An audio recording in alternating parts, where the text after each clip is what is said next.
Tales from the Tavern was recorded in front of a live Twitch audience. I'm Commander Shepard, and Tales from the Tavern is my favorite stream on Twitch.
Hello, everybody. We are back live with another episode of Tales from the Tavern. I am very excited to welcome the cast of Dead Planet, the Mothership actual play that was over on Todd Moonbounce's channel, and we raided into them a bunch of times while they were playing. So now they're all here, and we figured it was just easier to get them all on one channel. So, yeah.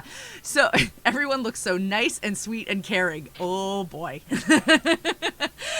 What I would like to do is I would like to go around and have everyone introduce themselves, tell us a little about who they are, where we can find you on social media, anything that you have coming up that you would like to share. And then if you are joining in Tales from the Tavern for the first time, I will tell you a little about how the stream works. So we're going to go around the screen. So Kay, we're going to start with you. Tell us a little about yourself. Well, I am Kate Purcell. I'm a community manager for video games by day, but when I'm not doing that, I'm playing a lot of TTRPGs. You can find me all over the internet, Twitch, Twitter, TikTok, other places too, at KDamnFear. Gosh, we a couple of us on this stream have some stuff coming up in June, so keep an eye out, but I'll let Todd plug that if he wants to. You can find me every Tuesday over on my channel. I do a Chaotic Wholesome talk show where we talk about all sorts of D&D stuff, from tips and tricks to intersectionality and creating safe spaces. Try and do it with a little bit of spice and a little bit of fun. And I guess the other biggest thing is starting in late June, you can find me as a new regular cast member over on the Emergency Power podcast. So, yay, more outer space games. Yay! Exciting. Well, welcome. Thank you. I'm excited to have you and get to know you a little bit. This is great. Candace the Magnificent, we'll go to you next. Hi, everybody. I'm Candace the Magnificent. I guess you can find me around the internet. I'm at that Candace girl on Twitter. Candace the Magnificent, all one word, on Instagram. And on my YouTube, you can find me doing some reviews of bougie ice cream flavors by Jenny's and other brands. You can find me on Todd Moonbounce's Twitch and his YouTube channel, cutting it up as a cast member and a lot of his stuff. And you can also find me over at Valor Studios. We're doing an upcoming actual play called Axion soon. That's a Savage Worlds game. And you can please catch up on Monster Hunters Club, which just ended this past Friday. I GM'd a short kind of 3-session campaign that was rad. Please check it out. I had such a blast. Awesome. Tell us about your June project.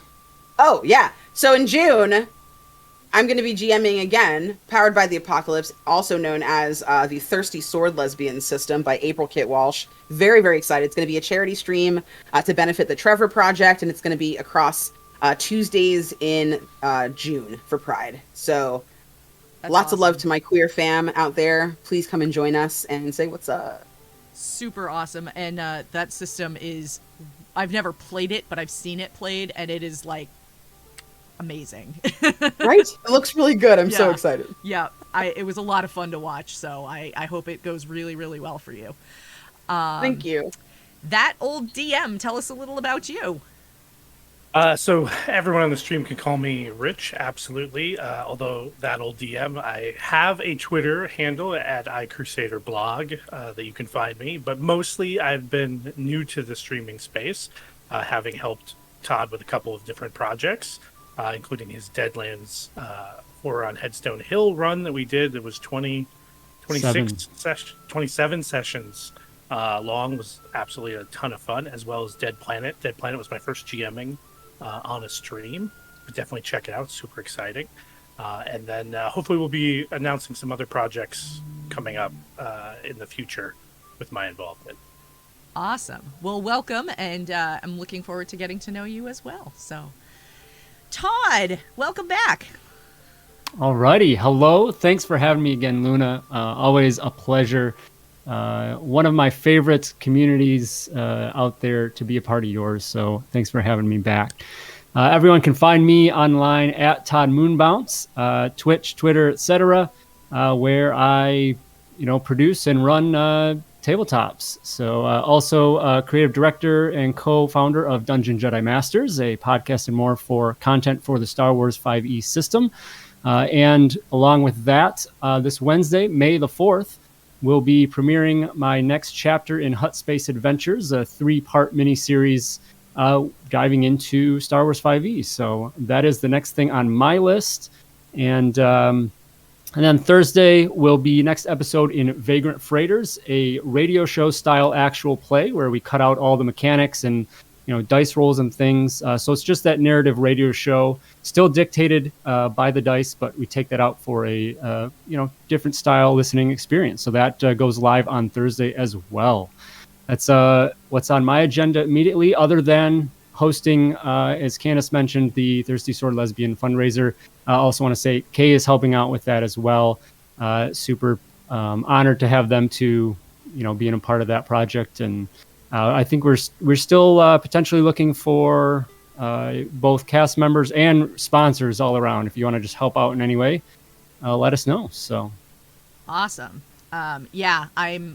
You always have so much going on, and I love it because you always have coolest content. So, well, thanks for coming back, and I'm looking forward to getting to chat a little more. So, Jen, tell us about you.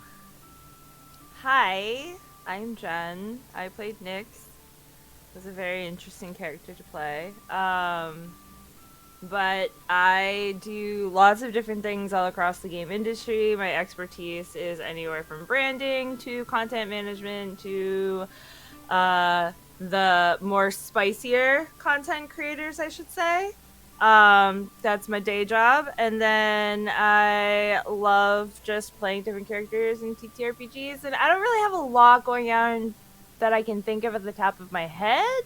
But Twitter is a good place to find me and talk to me and keep track of what I'm up to. Awesome. Well, I'm looking forward to getting to know you a little bit, and I'm excited to see more about this rice ball that we might have to talk about a little later. So. All right. Well, if you are new to Tales from the Tavern, welcome. We're excited to have you. And the way that this stream works is that all of our questions come from chat. So if you have a question for any or all of the people that are here tonight, please feel free to drop that in the chat. And I have a moderator who will make sure that we get that so we can make sure we have some time to talk about it. I've already seen a couple of questions that have come in, so we're going to start right off with those in just a minute.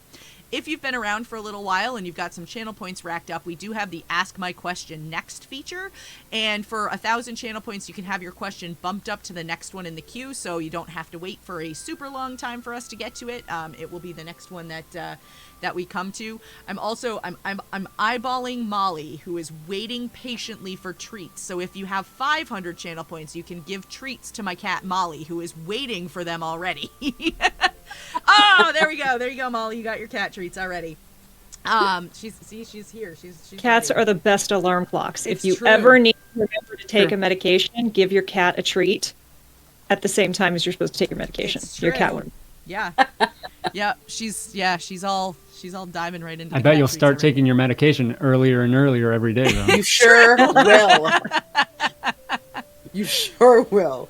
My mother-in-law would give treats to their dog a long time ago, but to the point of getting up at like 2 or 3 in the morning to feed the dogs like a piece of bologna or some shit. Because, oh my God. Yeah. And then she's, the sweetest woman ever, so of course she still did it. Of course. So They just want a snack. Yeah. That's so sweet, though. Oh my goodness. Okay. All right. So let's dive right in with the questions that we've started getting in from chat. So the first question came in from Starry Knight. And Starry Knight would like to know, what is a genre of TTRPG that you would love to play, but you just haven't seen one or seen a good one for? I have an answer for this if no one else does. Go for it. Dive right in. So I've been around a long time, and one of the things that I love are comedy/drama style gaming. And so this idea was circulated a while back about a high school reunion game where everyone makes a character and they go to the high school reunion, and then there's no established history. So all of what happened to them in high school was done via improv flashbacks. Could be an incredible blast. It actually should be a fiasco. I don't know why it's not a fiasco. That sounds like fun.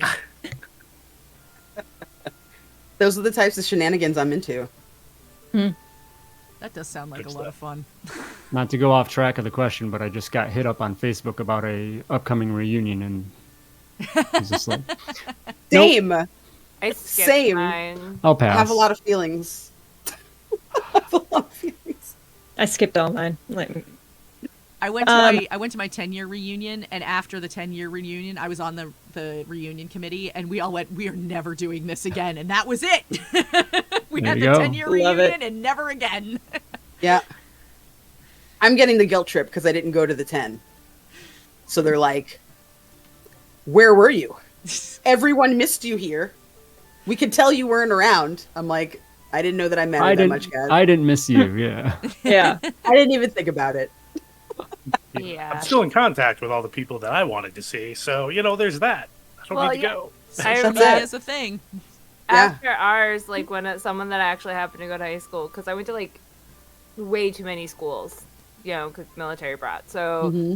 I spent the most time at this one school though. So most of the people I know from that one area, and like we had our 10-year reunion, ran into somebody that was from the same class. It was like, hey, everyone's still the same? They're like, yep, everyone's still the same. I'm like, cool, didn't miss anything. Over. Like, Yeah.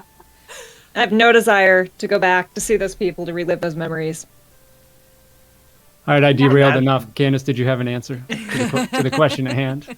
So a system that I would love to play, or a theme, like a setting. Yeah, like a genre that you haven't seen one for, that you haven't seen one that you think is good. My answer is saucy. I want to know more about like saucy RPGs, like TTRPGs, and like marinara? Yes. no, Are we talking like our flag means steamy death kind of here? saucy, kind of like if it gets a little sexy, Like Jen I'm- Geeky managing? yeah. So I found a group.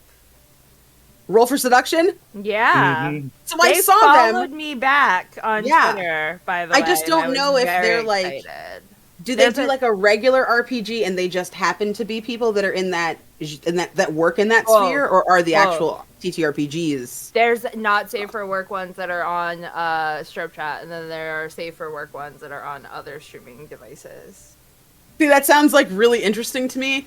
I wouldn't even need it to be like visually explicit, Right. but just being able to kind of like Yeah, like I recently started playing Urban Shadows with some people that are in this right now, and that has the potential to be like a really kind of sexy yeah, political thriller kind of thing Like too. a noir. kinda Yeah. stuff. Yeah, I like I that. was getting that too. Yeah. That's good I'm stuff. into it. It feels like when you like when you're like watching Blade, and you go to like that secret rave, and there's like blood everywhere, and everybody's like getting real sexy and dancing and stuff. That's the kind of TTRPG experience that I'm looking for. I love it. Same. I have to ditto that for sure. I'm right The there. Story with you. Night's talking about this roll for Yeah, Roll romance. for game Romance. in chat, I've and seen I'm them too. resisting- Yeah. I'm resisting the urge to go look it up right now. Yes, please. No. I would like all of that. Yeah. Ooh, like, and Blades in the Dark. Yes. I'm all about it too. Like AOL Tavern chat room vibes. You have to start off every conversation with ASL.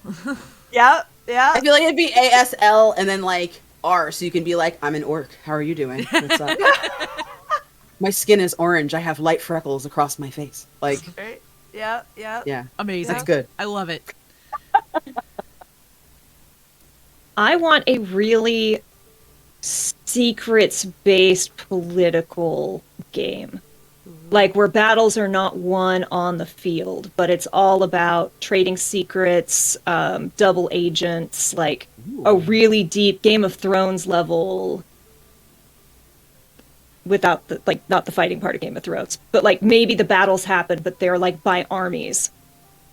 Like, I want that political intrigue. Nice. The sword, the crown, and the unspeakable power sitting right here.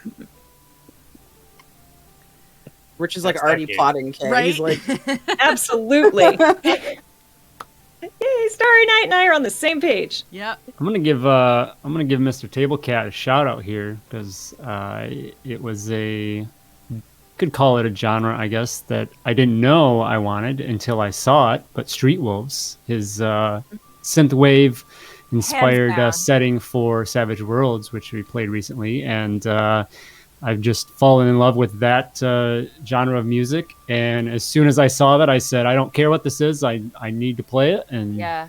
it's fantastic. So I didn't know an 1987 arcade mystery like TTRPG was something that I needed either until Street Wolves happened.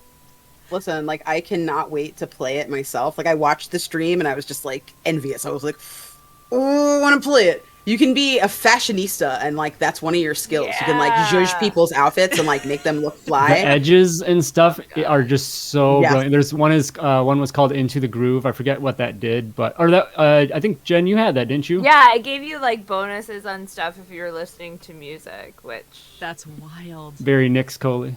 very Nix Coley. Very Coley. Nick Foley. This dial up of a ship. Yeah. Much to We all should- of our often should- frustration. We should do. I like really want to do like bring our Dead Planet characters into like they just like end up in 1987 and like Nyx just falls in love with everything that is happening around them. She'd never leave. She would be like, all right, yep, see ya, bye, I'm good, I'll stay here. Can I just be a steam-powered android then? Yes, please. I also say that I'm also a big proponent for everybody in the cast changing spots. Like we keep all the same characters, but if somebody takes your other character, so like somebody else will be Petty and someone else will be Nyx, not Jen. Like all of us just like trade character sheets, That'd and be then we cool. have to act like the person that normally plays that character. Oh God, My no. my buddy Dr. B was talking about, I want to play a game where your character is at a D&D table playing you. Oh, So it that's would be called die. kind Meta. okay. What? Yes. Oh, you know what? Shout out to Danny at InkTink on Twitter. She was actually most recently a cast member in Monster Hunters Club. She has a homebrew that she just did for her friends that are both DM'd and stuff for her before, and it's a fairy tale. So the first one was Beauty and the Beast, and they're playing themselves. Like they get transported. They like made themselves in D&D, and then got transported into this like fairy tale dimension. That I also like sounds that. cool. Yeah. Like, how do Yeah, you Doc. decide what skills you have? You know what I mean? Like, you have to be really honest with Hero. yourself. 10 roll Well- ones. That would be my skill. I was Mathematics I was at just- disadvantage. Oh god. I was trying to think of like what it would be like, because some of y'all have experienced Kinley sitting at a D&T table mocking me. Well, yes, I'm quite sure she'd be like all up in her head about this. She'd be acting very cool, but like inside she's absolutely flailing. So I'd probably have to make a panic check there. Like, So the way we do I that wouldn't is know. Kay gets to go to the interview for her dream job, but Kinley possesses her during the interview. You can make me roll panic check right Excellent. now. Great. That's great. Oh my gosh, that's funny. I did a game one time where I was playing a character. It was in a Pathfinder First Edition game, and we had basically there was an episode that came up right around Halloween. It was like the Wednesday right before Halloween, and some of the cast on the stream couldn't make it, so we brought in 3 people from a D&D 5e podcast, and we basically did a dream sequence, and so we had to move our characters from Pathfinder First Edition into D&D 5e, and so it was like, it worked great as a dream sequence, because, you know, like, when you dream, nothing works the way that you expect it to, so you're like, why can't, you know, my character was in Pathfinder First Edition, she was a ranger who was a shapeshifter, and she's like, why can't I shapeshift into bear form, you know, what is going on, you know, and so they had to get through this whole, basically, like, this murder mystery thing in the town, and try to, like, do it with skills that, like, they didn't know how to use, and it was really entertaining. So, you know, like, all of us had played D&D 5e, but because our characters had no idea how to do anything, it was really fun to just kind of play stupid through all of that and be like, I have no idea how do I do the thing, you know? And I was a blast. I had a buddy of mine that tried to make a Fate RPG where, and if you're not familiar with Fate, basically you use fictional aspects to add your bonuses, right? And basically the way it worked was the only way you could get bonuses to your Fate roll was if you could explain the mechanics to the system you were supposed to be representing. Yes. One player was Pathfinder, one player was Vampire the Masquerade. Like, it was, but no books were allowed. It was closed book. Oh my gosh. It was insane. We were far too drunk to make that work. I wouldn't be able to do anything. That's I the would best be time to like, try, though. Right? My character is a blob that exists in the universe. So I you would could use do an it with Index rogues card in 5e. RPG. I could do it with rogues in 5e. You could Anything probably else? do a lot. Your book I'll knowledge call is Savage beyond. Worlds and leave Todd the Star Wars 5e. Shit, I don't know what the hell's going on there half the time myself. I just get here. I'll let you in on a secret. I just get players that know what the hell they're doing, and then I just sit there and Lie. reap the benefits. I never know what I'm doing. One of the best ways to DM is to get out of the way of your players. Just Yep. get out of the way of your players. They're doing something cool. Make sure they don't break the game. Don't let the mechanics get in the way. Don't let the plot get in the way. Let your characters do a thing. That is Don't tell them that the they can fly when they can in fact fly, but don't tell them that ever. that's Look, like the you number one won't- thing I learned. For sure. I wanted you all to fly. I wanted you to throw the halfling or the gnome or to jump or something. We never tried. It never happened. Also, you avoided my zombie horde, so Yeah. We for context, Kay invited me to play the God Plane, and it was a dream world thing that was very, very, very well done, I believe, and very well executed, and none of to us be fair, it was a thought- literal nightmare. It literally, It was a literal nightmare it was dimension. a nightmare, and I did a bunch of dope monk stuff, and none of us even thought for Drist was there, but none of us thought we could fly. Didn't make any sense. You could also only fly in the one area, so. Still, though, we never even tried. We spent the whole time talking about fanfiction. I mean, great. that sounds I like a love worthy fanfiction, pursuit. too. Yeah. It's great. All right. Did everybody get a chance to answer that question that wanted to? I Yeah? think so, but I just want to make Maybe. sure. You're gonna have a lot of tangents with this group. Gamer Hey, Moment. it's all good. This show is all about tangents. So, okay, the Ink Den had a question, and the question is, what is the funniest name you have given a character, be it your own character or an NPC? That we can say on the stream. We're 18 plus, so you can say a lot. I would say I've named my DMs in games. That probably is not appropriate for stream right now. David, help me out. I know. Oh! We had on. I did a charity stream for Christmas. And I've got a tie, though I think one is. But we had a Peppermint Dragon. Who had trouble with long-term memory, and breathed sugar, basically gave people haste through sugar breath, but, only lasted. And his name was Mo, and he didn't have much of a memory, so he lived in the moment, and he was Mo the Mint Dragon. Oh my god. And then the one, David just said it. The other one was we had a snowchromancer for everyone to fight, and it was a snowman who resurrected tiny snowmen out of the ground to attack the party, and his name was Snow and Wilson. And he spoke infernal gnomish and one word of common, which he said when they killed him, which was wow. My one shots get interesting. Spectacular. It was a good time.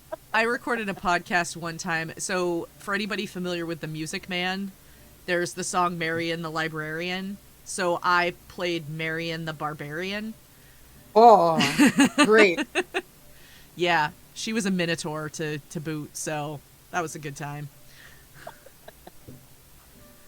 I like that a lot. Fantastic. I think for me, it's just like petty. Saucefire in chat probably- just said, I did a Home Alone game with a kobold called Kevin McAllizard, and no one laughed but me. Kobold alone. Sauce, that's so good. It is good. Sauce's kobolds are off the hook. Watch Sauce's my charity God. streams. They're amazing. Yeah. There's a couple, it's like, you know exactly who he's you know exactly what's going on. It's good stuff. Love it. I don't know if I have nothing comes to mind for me. I can't say this just because it's an upcoming cantina name for an episode of Vagrant Freighters, so it's a cantina name, but not an NPC name. But just the dumbest, childish thing ever, but it's amazing. We'll see, because obviously, as I said with that format, I cut out all the out of character and stuff went on. So like we were just dying laughing at this. So hopefully it comes across when that airs. But yeah, it's good. I love it. I'm trying to think if I've... I played... So I did a session 0 one time that was like a, get to know the system type thing. And it's not that the name itself was funny. It's just that the circumstance around it was... We ended up meeting this whole... we're in like this session 0 and getting to know the system, and so we're doing basically like a trial run through a very small dungeon, and we get up to this character, an NPC that the DM is thrown in, and as the party does, oh, what's your name? And of course the DM's like totally not prepared. Why he wasn't prepared, no idea. And so he just looks at us and he goes, there are those who call me Tim. And we were like, well, that's it. Everyone's got to have at least one of those. Right? The enchanter. At least That one. does remind me of a few when I was in the first game I ever played back pre-pandemic, when we were actually meeting in places at a game store, and NPC that we meet, what's their name? And we just look around the room and there's like a bottle of like someone had a Coke, and so their name some form of Coca-Cola. So we were fighting like Snickers, Coca-Cola, and Mountain Dew, things like that. Just hilarious. I love it. Matt. Because then when you have to go back to it later, what was that guy's name? And then that's when it's funny, is later when you have to remember it again. I play a lot of characters with Welsh names because Welsh is like a magical language. Yes. So I have it brings me joy to throw out these words, and I work very hard to pronounce that. I have friends that I have to like hit up and thank for sharing their culture with me, right? Make sure I say it right. But like, I have a Grave Domain Plant Genasi cleric whose name is Winwyathin. And like WINWYDDEN. And he has a sibling, Fingua, and Raiden, and like Goniferath. And like, I say these names because there's lore drops that are tied to all the characters, and you just watch the entire party go.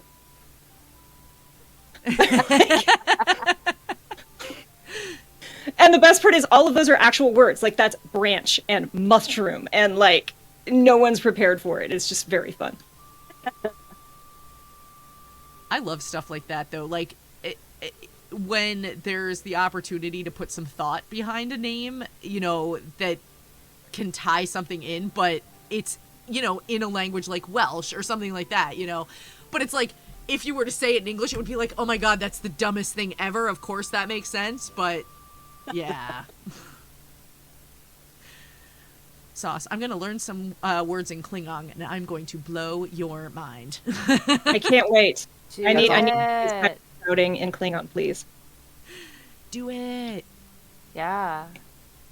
Duolingo will teach you Dothraki, Klingon, and Elvish. Yeah. Okay, but be careful because the phrases that they use, like I was trying to learn Scottish Gaelic, like Highlander version, and it would be like, okay, first of all, like, me big cracks me up because it means I'm small. But then it'll be like, oh, like, I found socks today or something. Some phrasing that you're never going to use in, like, any... I mean, look, I found socks today in modern society is so much more useful than where's That's the true. library. This is true, but still, just... You also have to deal with that damn owl pestering you and making you feel like a piece of shit for not doing Duolingo. Oh my This is god. no, that's true. He loves the guilt trip. I will have to say that, like, I got farther with Duolingo in Gaelic than I did with Rosetta Stone in Korean because I felt like it actually taught you a little bit more of, like, the sentence structure and the grammar and, like, how that stuff works, whereas Rosetta Stone is just, like, here's a picture and here's a word. Oh, yeah, it's or a so bad. phrase. And, like, for me, someone who already knows a lot of Korean, like, it was easy. So, like, but with learning stuff, it was harder, you know? But Duolingo does a really good job. It felt like there was a turning point where you go through all the intro stuff and you kind of start, because I was doing, I have like 4 different languages I was trying, you know, little bits. And then you get to that turning point though, and then it's like, all right, now you should know stuff and just do that. There's not the transition. They're just like, okay, you should know how to speak this stuff. So here's a random sentence, learn it. And it's especially in Korean where the grammar structure is like, grammar structure in Korean is like how Yoda talks, which is why I always claim Yoda as a descendant of my people. But there's no explanation in that. So like, and the way that, it's, I definitely highly recommend Duolingo over Rosetta Stone because even as someone who natively spoke Korean, Rosetta Stone gets confusing. Yeah, I use Duolingo. I am using Duolingo to relearn German when I was in high school. I took it in junior high and high school, and I was like pretty fluent. Yeah, I mean, ein bisschen. Okay, the sass that just came out of that German right now, like, I live for that. Yeah. Nicht so gut. Nein. Sehr schade. Like, it's not good. I used to have it like awesome. Like I used to speak to my friends in the hallway. We would only speak German. I could watch movies in German and understand all of it. It was amazing. That's how I was. And then I moved here. Yep. Yeah. So I should have learned Spanish because then my parents packed me up and moved me to Florida. And any of you guys speak German? And everyone was like, "What's wrong?" No say. No say. I learned Spanish, but I live in New England, so everybody's like, "Why didn't you just learn French Canadian?" That's true. French was so hard for me. Right? Same. So hard. Wuzzy? Anybody remember Wuzzy? Yes! But also, French was the worst. Yeah. Sorry to everybody here who speaks French. It's the worst. Absolutely. Yeah. Also, Duolingo sponsoring your stream when?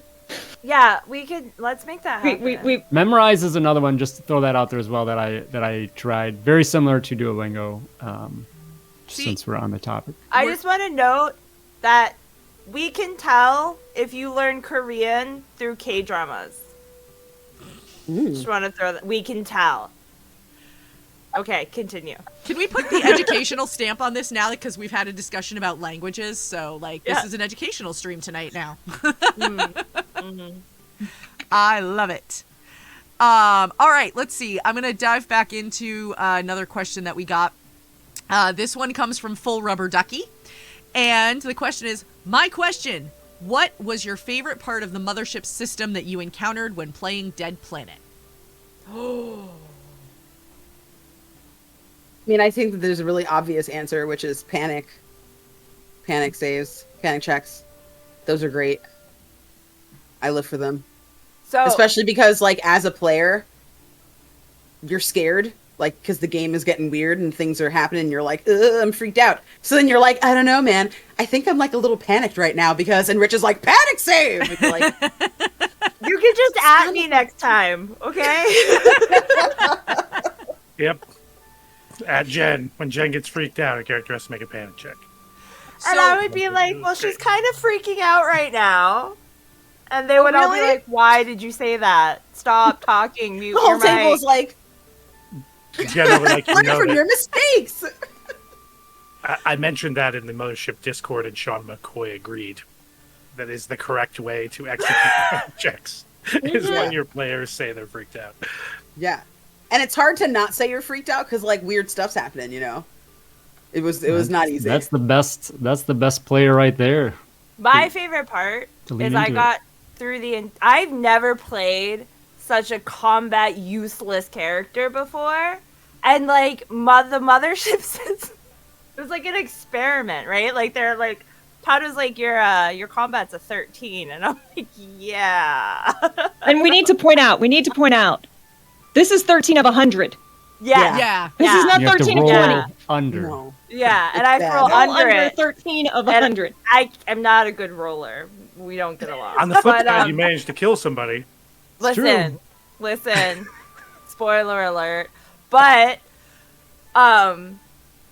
it was really interesting to play a character in a TTRPG, especially in an actual play, that has literally no combat skills to the point where if she even looked at a weapon, people would be like, "What do you need? Do you need something? Let me get that for you. Let me help."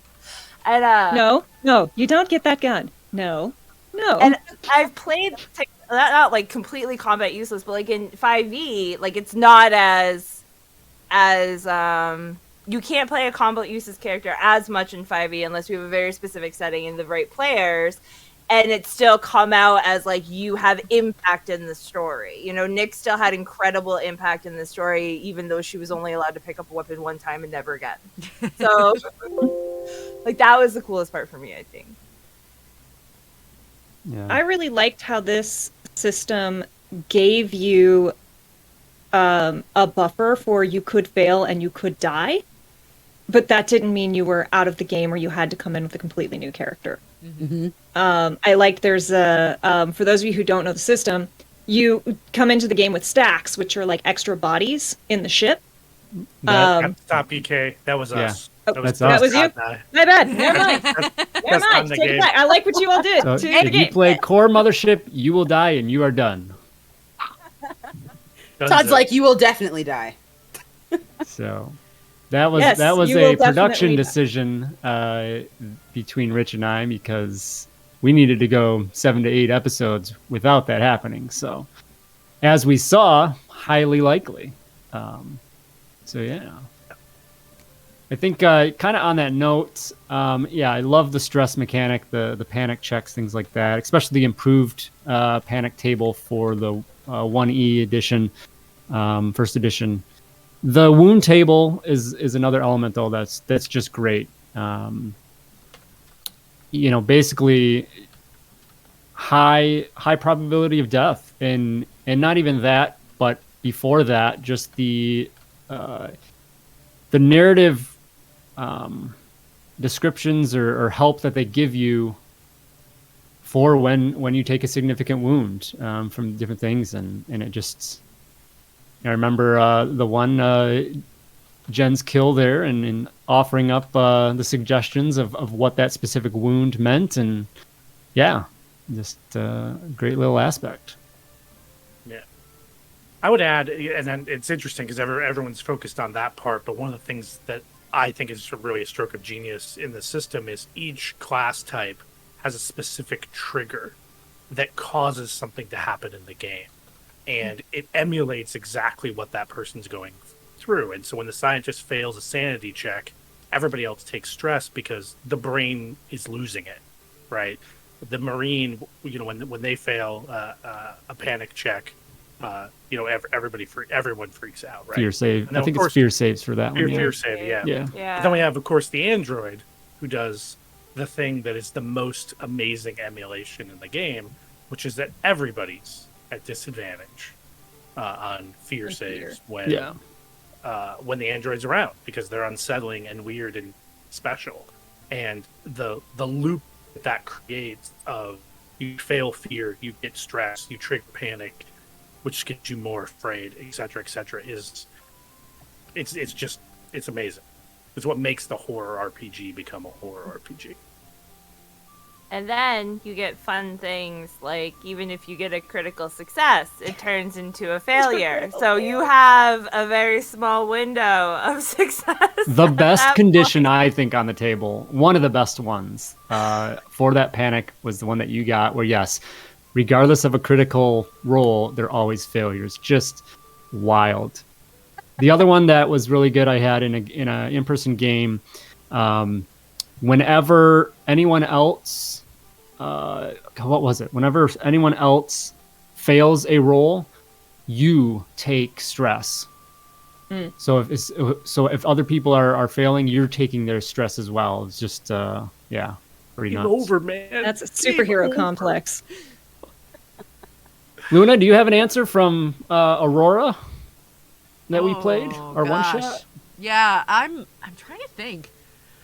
That was, for that one, because we used the timer, which Right. the author of the module introduced that. And so that was the first time I used it. And I was a little hesitant on doing that. And we loved it.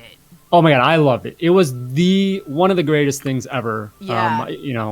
Yeah. Yeah, it was basically like you have X amount of time. We had 3 hours to finish this 2 mission. hours, 2 hours, 2 yeah. hours, yeah.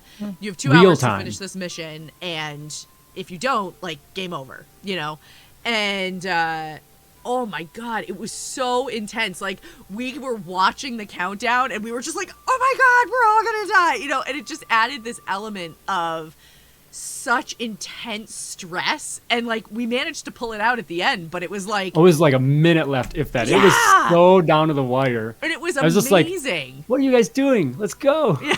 We were like, Timers that was Timers yeah, it in was good. horror are so good. So, Jen, what I wanted to do, but I couldn't find a good way to do it, was in Godplane, when you were all in the flower field, I wanted to have a timer that would start at like 2 minutes.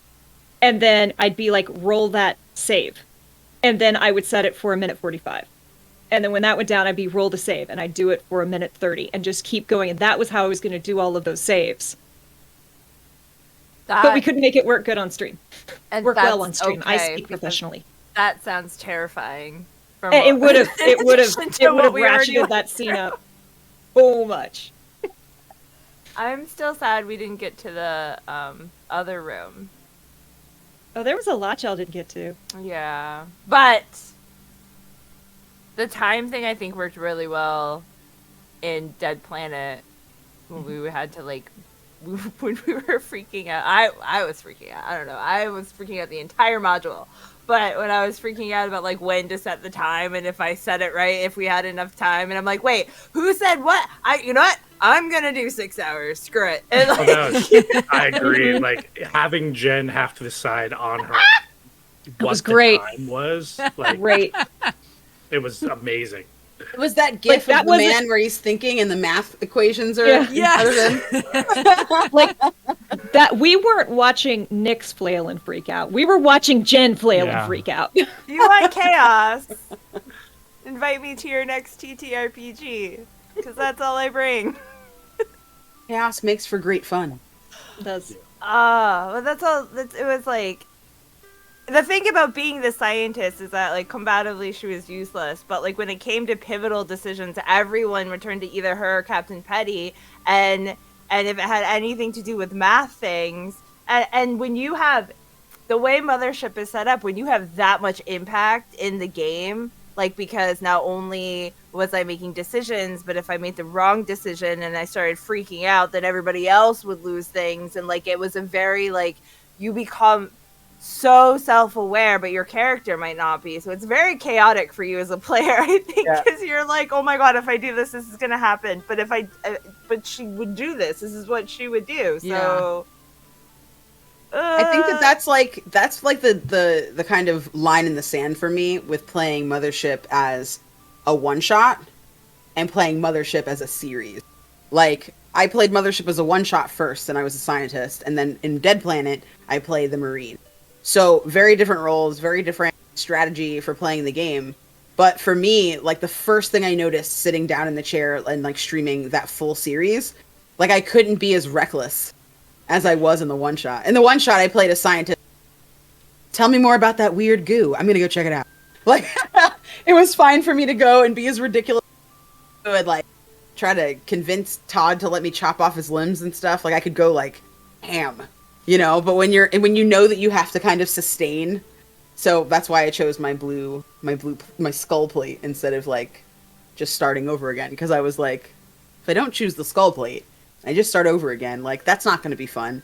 We've got, like, 3 more episodes left of this show. Let's go crazy. No, there would have been some fun to that.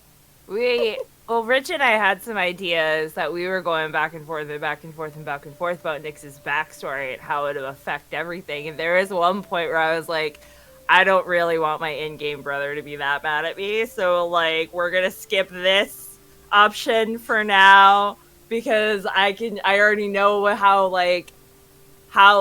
Lace would react. And I just didn't want to add any more stress to the team as a whole. So, like, I just wanted There's a moment about 5 episodes in to the series where, from my side of the game, either Kai or Nyx is going to become the ultimate big bad evil character in the story. And I didn't know which way it was going to go, and it ultimately ended up going the way it went. Which is incredible. But there was a moment where I'm looking at these chat conversations and I'm like, oh, what is juicier? What is juicier? I feel like I had a really different and interesting experience from a lot of the other players. Because number one, I hate to say this because now it's going to be like a challenge. Like, it's really hard to freak me out with horror. Like, I've worked moderation for 15 years. Like, what's in my head, it can't be worse than anything you're throwing at me. But I also played the android, who my fear save was, I think, 96 of 100. I just had to roll under 96. So Kai really played the game like they had a death wish because they weren't afraid and they knew what they wanted to do and they would just do it. And it would be like, okay, make a fear check. And I'm like, yeah, sure. And be like, okay, make a fear save. And everyone else is afraid. And Kai's like, That's with androids. So when we do oops all androids, fear won't be the basis. For androids, it'll be sanity. Because sanity I was a really low sanity. Even when Kai didn't have fear, Nyx had the fear of whatever Kai was doing, which means I would have to roll a thing because Kai didn't. Yeah, it was so good. And then on top of it, I got to just be like this the whole time. And especially for the first 2 episodes. Chat is like, kill the android. It's clearly evil. It has to die. That is terrifying. Yeah, it was good stuff. That's every android, man. I just played the android last Monday. Your android was so much fun. I was trying to be so nice. I was like, my android is going to be... And they were like, so nice. Dislike. Strong dislike. I was so nice. Well, it was funny too because when we were plotting the game, everyone was picking classes, and I'm like, I'll do the fill, and they're like, well, the only thing not filled is the android, but you can do something else. I'm like, no, I kind of like the idea of doing like a vaguely creepy, uncanny valley android, and that was before I'd read the thing that androids make everyone make fear saves at disadvantage. So then I was like, oh, well, this fits nicely, and then like we did our 0 session, and everyone's like, you're not a little creepy. You're a lot creepy. You're really heckin' creepy. And I'm like, well, I guess this is where we are. Can't do anything half-assed, can I? No, you cannot. Incapable. All right, let's see. We got an Ask My Question next, so we're going to jump to that question. Then if we skipped a question, we'll go back to it after. But Starry Night used the Ask My Question next and said, if you were able to make a TTRPG, what genre would it be? How complex would it be? And what mechanics would you include in it? After that, what would you call it? Wow, that's a big question. It is a big question. Say it again. Okay. So, if you were going to write your own TTRPG, what genre would you write? How complex would it be? And what mechanics would you include in it? After that, what would you call it? So easy. So you it's just a jumping simulator. You roll a dice and see how well you jump. It's just called the bounce house. Nice. There you go. I would like to roll my d20 The to bounce bounce, speedball on Yeah. the table. Wait, but you got to make bouncy d20s then. So you have There to you like go. bounce the d20. So I Um, just, oh, you can go ahead. Go, go, go, go. No, I was gonna say I have a module in mind that I know like I've talked to Kay a lot about. But I actually don't have like a system I would like to would make up, but I just played an Emerald Templars in a playtest on Friday, and let me tell you, if I was going to make something, that's what I would love to make, because it is very much a TTRPG by BIPOC people for BIPOC people, and I was able to bring in my Korean pantheon and bring in aspects of my culture, and kind of it was like very customizable to how I wanted to show up with a world that was fully like embracing both sides of myself. I got to play this like very cook obsessed shaman, which was just like amazing, who worshipped the goddess Samshin Harmony, which is like the Korean goddess of childbirth in our own mythology. And so the system is really cool because you just roll a d10 and then you add your modifiers to it, and it was just really easy. I like really mechanically easy games because it makes more room for storytelling, I feel like, in role playing, and kind of allows you to advance more in that regard instead of having to roll for every single little thing you're doing like an AD&D or something. So I would probably pick something based around that type of system, or like the Fallout RPG system where you can roll like 2 d6s or something like that and kind of get all your numbers.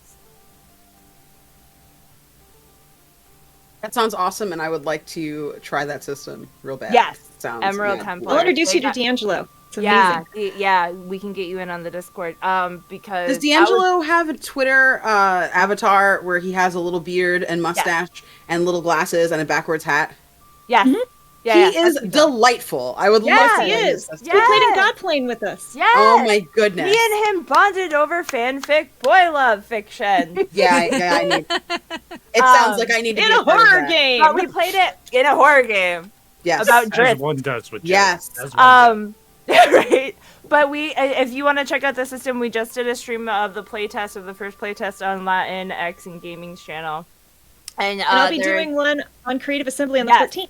Yes. There's going to be plenty more spaces to get in on it. So And Emerald definitely- Templars is live on Kickstarter right now. Yes, it is. Yeah. And Yeah, it's go amazing. check it out right now. And the Amazing. cool thing, I know I'm kind of derailing, but the cool thing about it is it's written by people of the cultures that it's meant to represent. So there's Latinx people, there's Southeast Asian people, there's Black people, there's people like being able to celebrate their culture in a way that like has not been done in TTRPGs before to this extent. So like Selena's even a goddess in it. Like that's how good it is. Yeah, thank you. Your That's face awesome. and everything. Yes. You can worship the goddess Selena. So Thank you. Well, I needed that my information. white, yeah, no, absolutely, it's incredible. My White Whale game is definitely a modern magic game where you can do all kinds of different magic sorcery. But my laundry list of complexity would be pretty extensive. A Jenga tower for stress, as well as other physical games. I'm right now. I'm into physical board gaming options where, like, if you want to sustain a spell, you have to keep the coin spinning, your pog spinning on the table, right? If you want to like all of these kind of physical Is elements. this Mousetrap, the RPG? Right? Exactly, right? It's like you can do anything you want with magic, but you have to do these crazy physical things at the table in order for these effects to happen. I'm a huge fan of that. It's insane. It would be absolutely insane. if I'm ever in the same room with any of you, I want to run Dread for everybody. I don't know if anyone is familiar with that game. That game will stress you out. I almost We have picked a- it up we have at a- PAX East. We have a giant Jenga tower at work, Oh yeah, and so I that's just the want to best run way to play everyone at it. work through it. Yeah, the Yeah. giant tower. Because then when it falls, it's like extra scary, you know. Basically, for anybody who does not know, Dread is an RPG, a TTRPG that instead of using dice to decide what's happening next, you use a Jenga tower. So when you topple the tower, something bad is going to happen to your character. Usually it's death. Sometimes if it's too early in the game, it won't be death. But basically, it's like a way to kind of cull your players. And because it's kind of like a party environment game, everyone still sticks around and like watches everybody else. But, you know, I think the basic kind of like opening story in the actual like PDF or the book, if you have the, is about werewolves, right? And like these werewolves are like chasing you through like this basin. And when you want to like escape or like faint, like if something is trying to come at you or whatever, if you want to like dodge or if you want to shoot something at it or whatever, every single thing comes down to a Jenga pull. And the harder it is to do the thing you want to do, the more pieces you have to take out. It is arguably the best and worst game experience I've ever had in my life. Like I have never had such a quiet like experience. Like I was in a room and I was a player for the very first time and everybody in the time ever playing it, and you could hear a pin drop for like a good 60% of the game where people just like didn't even want to breathe in case it fell over. Yeah. Wow. Right, So right good. before I got on the stream, my son and I went. We were at a local board game store. We picked up a game called Tata Mokatsu, which is a samurai dice game. And essentially, what you do is you play it one-handed by rolling dice, and you're playing against another person. But if you fail, you have to cut off one of your fingers by just removing that, right? But then it makes picking up the dice more and more difficult. And the first person to run out of fingers loses the game. It's Spectacular. hilarious, and I need to play it while drinking. What a time to be alive. Great. It has all these really interesting mechanics to it. I think for me, oh sorry, go ahead, Kay. No, go. I was just gonna say to answer the question. I've been over here like secretly thinking about it. I like games that are very heavy into art, especially if you're stream it. Like to me, that's like what people show up for, right? The difference between like a home game where you're just kind of like poking around and being silly with your friends and telling inside jokes and stuff, and then like on stream you have to like consider the audience, consider who's watching. Mm-hmm. You know what I mean? Like you really have to put on a show. So I think anything that's like really RP heavy would probably be my dream game because I love like watch my players ham it up, and then I like being able to ham it up when I'm a player. And I think it would be really cool to have like, I don't know if it would be a Downton Abbey style game or like a Buffy the Vampire, but my ideal game is like if there was a lot of one-upsmanship, like verbal one-upsmanship, where you have to like, that's what I'm going to go with. It's going to be a Buffy the Vampire Slayer style game trying to recoup the terror of the creator that's made me kind of step away from one of my favorite television shows of all. Trying to like repurpose it and turn it into something cool. And it would be called Slay Observation. So we're going to be playtesting that one, exactly. I would like to be first. Never in line watched it. For that. They had reruns on while I was visiting Rome the last time we were allowed to travel, and the episode that was on, holy shit, the dumbest thing I've ever seen. Like, Okay, but was it season 4 these singing or vampire later? heart things. I don't even know what it was. It was they were like Vampire Heart? they were like vampires. I think they were like singing and Was like it the musical? draining like He hearts. had to have seen the musical episode. You can't walk in on it was the not, musical. No, it wasn't the musical. Oh, are you No. talking? Oh, was it? They were stealing like their hearts. They were these real tall, Was like it the silent ones? It maybe was I don't Hush. know. It was Hush. If they didn't that's speak Hush. it all during it, it's Hush, and it won a friggin' like Emmy or something. Yeah, that's one of the best episodes Yeah, of any TV don't show of tell all me. time. I don't know if it was that Don't one, tell but- me that you watched Hush Yeah, no. and then please. walked away from Buffy because we are gonna have to have a conversation. We don't after need this. problems at our Oh. table, Todd. We are a family. Don't you It was break apart that. this It family, was that. Todd. It was that. Yeah. Here's the thing. Stupidest thing I yeah. No, you can't. No. Aw. We need to do Nothing- a charity nothing- No, You need to do a nothing will charity ever be event. funnier. where Buffy you have to compete with Todd steak. for pop culture references. Okay, Oh my here's God. the thing. Here's the thing. Competing with Todd in a pop culture debate for charity money would be incredible. But having Hush be the first episode you ever seen is like not a good. There's no you gotta learn things. You there's do. like there's a There's a lot that's going into that. It's so again, like the episodes of the time that were kind of Yes. So to me, it actually holds up. When you watch it over again, it holds up. And like I admit, like everybody's a little bit biased for all their favorite, like your favorite stuff, your favorite shows, books, movies, whatever. Like you're a little bit biased because it's your favorite, and there's something about it you really love. I was not a Star Wars fan until maybe 10 years ago. I tried it. I really did. I wanted to like it. I just couldn't get there. I didn't realize it was a fantasy. I thought it was a sci-fi. So I'm watching it and I'm just like, this was written for children. There's no science in this. This is some trumped up nonsense and I hate it. Like I was just not into it at all. Until someone was like, no, there's like a castle and there's like a princess. And you gotta rescue her and there's like Jedi Knights. And I'm like, oh, I all get right. it now. Yeah, that I can be into. Yeah. That's awesome. Right? Because I'm here like, this isn't Star Trek. I don't understand. Right. Why? That's what everyone's like. Do you like Trek or Wars? I'm like both for very different reasons. Yes, Very you can different absolutely like reasons. both. Yeah, they're totally, completely separate universes. I mean, they saved the whales, okay? Yeah, yeah.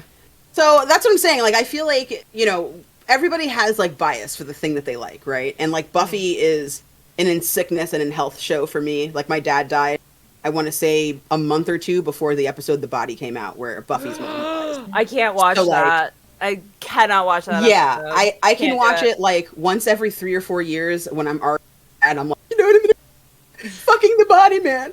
It's so good. And then I just Nope. cry some more. When I saw my dad's police report when he passed, that was the first thing I thought of, and I was like, I am never gonna be able to watch that episode ever Yeah. again. No, you definitely need some cushion. You need some padding there over time. So for me, like, that show was like there for me. Like I moved from Pennsylvania to Florida when I was in 11th grade. Super traumatic. I didn't have any friends. Like I had to start over. Like I had tons of friends. I was, you know, in every page of the yearbook back home. Like I was well adjusted. Everybody was cool with my weirdness at my school. It was awesome. But then I moved here and everyone was like, ew, who is that? And it was awkward. And Buffy was like the only friend that I had. Like I went to college, she was there. Like it was awesome. Like that show absolutely changed my life. And it's unfair for you, Todd, that the first episode you had to watch was Hush, because that is not the episode to start with.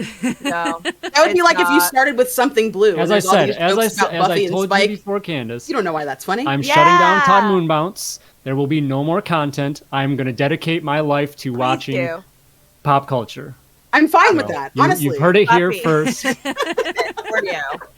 He's And Ty and Chad is like, I'm at Gilligan's Island in the Brady Bunch over here. So MASH That's was also one of the the best show. things Good that happen show. on television. yeah. All right, well, we are going to take a pause here at the pop culture reference, and we're going to take a quick break. So I invite you all to stick around. If we haven't gotten to your question yet, we will. And Let me say real quick. Yeah. Mine would be, I want, again, high fantasy, like super spy, political. I want it very, like, I'm one of those rare people who likes playing in stream games more than I like home games, because it's just a completely different atmosphere and performance. Mm-hmm. So very much roleplay centric, make the mechanics get the heck out of the way and never tell you how to play your character. And it would be named after the capital city of whatever that thing is. And I'm done. Ooh, there you go. All that's right. sexy. We will be back in, I don't know, 5-10 minutes, however long it takes everybody to use the bathroom and let the dog out and all that good stuff. So we will be back shortly, and we'll see you after the break.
All right, we are back from our break. Hope you all had a good break and had a chance to free the pee and all of that good stuff. Yes.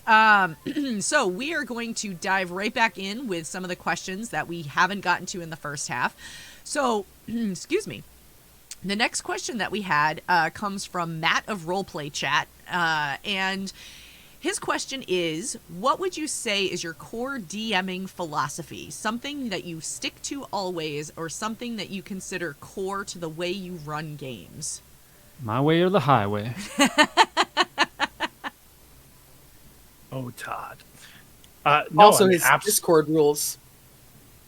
3 gifts. You get 3 gifts per day. Hey, guess what? And he wonders why I don't chat in there often. I'm kidding. Wait, I can use All 3? Yeah. No, he 3 Not per total person. across the server. Okay, wow. So now I've give me taken. shit about it, and Candace, haha, it makes me laugh because people describe gifts. Guess what? It still works. It still works. No one's posted more than 3 gifts.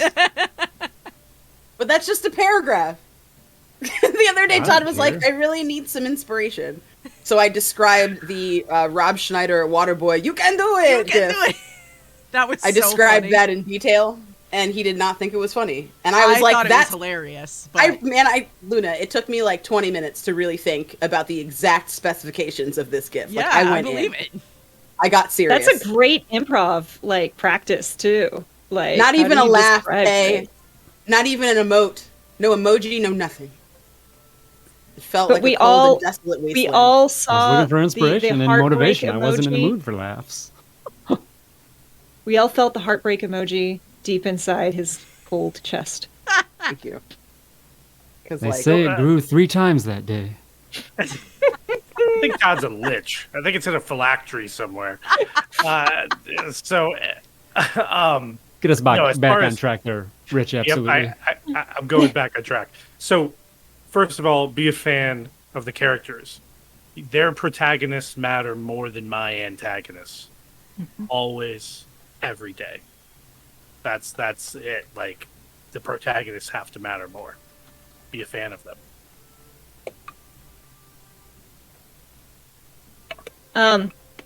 For me, the characters in the story, it's my job as a DM to make them heroes.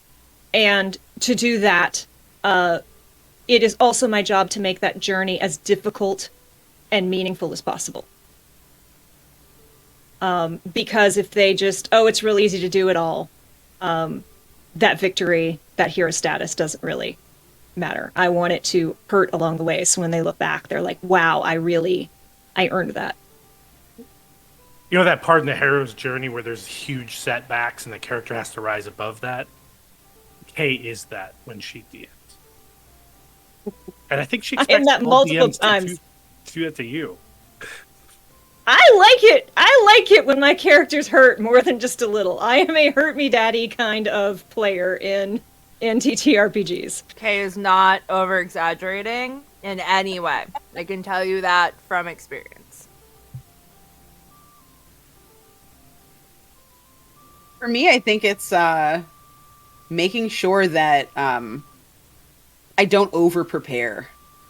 I get very granular, and it takes a lot for me to not just write out how it's going to go, and instead just remember to make room for whatever decisions that my players are going to make. And when I do that, to me it yields such a better game because it makes you more flexible on rules as well. With Monster Hunters Club, when I first started running that, I was sticking to the rules super, super closely and sticking to the text and the story super closely. And I wasn't really deviating a lot outside of those kind of boundaries. But it took all the magic out.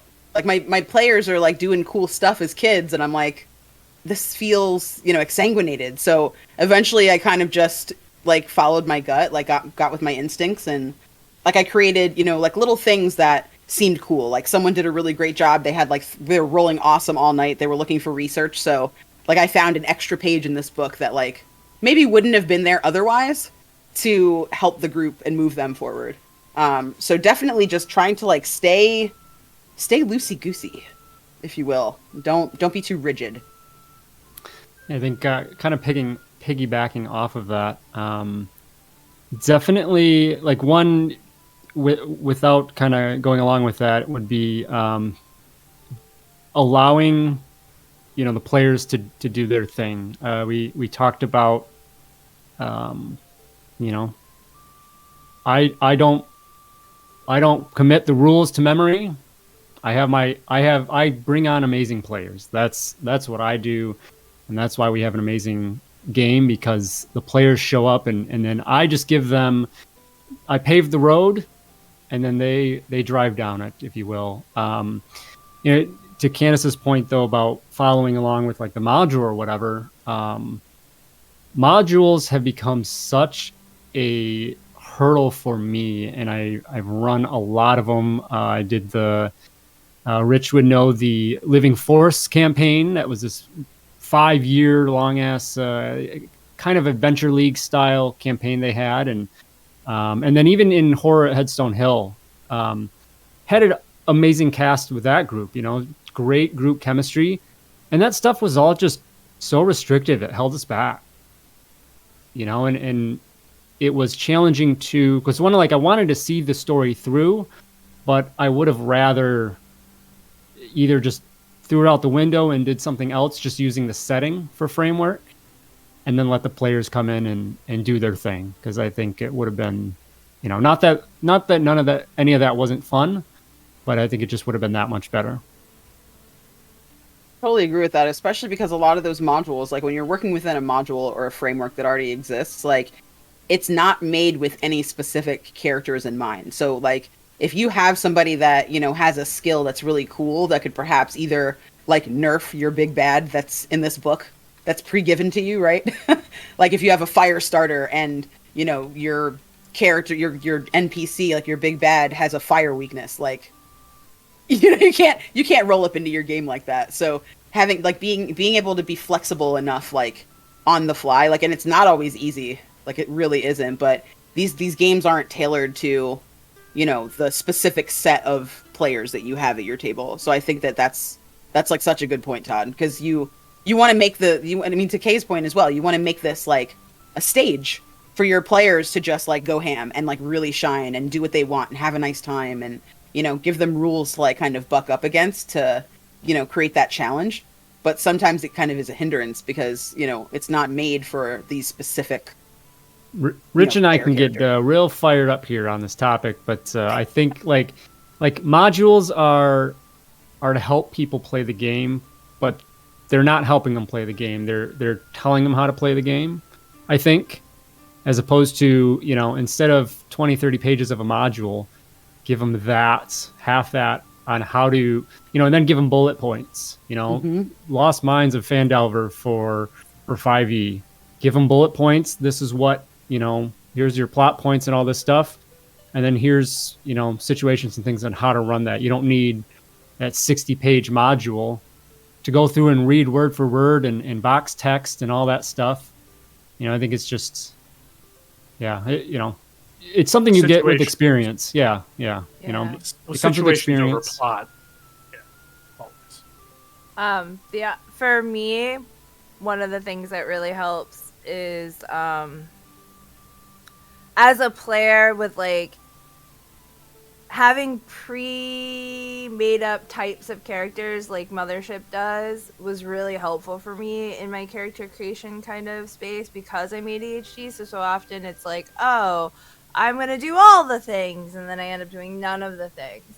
But one of the biggest things that helped me as a DM was that if your players want to do stuff that the module or the system that you're working in doesn't allow for, or really slows it down or whatever, kind of like what Kay said, just eat it.